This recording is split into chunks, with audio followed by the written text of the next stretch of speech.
Hi అండి, ఈరోజు recipe chicken curry అండి. ఎప్పుడు చేసేలా కాకుండా ఈజీగా చేసేద్దామా వచ్చేయండి.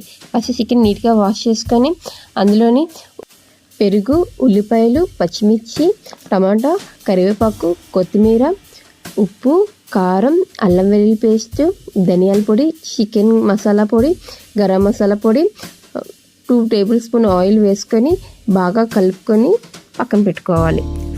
స్టవ్ ఆన్ చేసుకొని మొత్తం ఫ్లేమ్ సిమ్లో పెట్టుకొని మూత పెట్టేసుకొని మగ్గించుకోవాలి. అస్సలు మూత ఆవిరి అనేది బయటికి పోకుండా చూసుకోవాలండి. ఎందుకంటే ఈ చికెన్ కర్రీలో మనం అసలు వాటర్ వేయట్లేదు. పెరుగులో ఉన్న వాటర్ నెక్స్ట్ చికెన్లో ఉన్న వాటర్తోనే కర్రీ చేస్తున్నాము. ప్లస్ కర్రీ దగ్గరికి అయిన తర్వాత అందులోనే 1 స్పూన్ చికెన్ మసాలా, కొంచెం కరివేపాకు, కొంచెం కొత్తిమీర, కొంచెం జీడిపప్పులు వేసుకొని బాగా కలుపుకోవాలండి.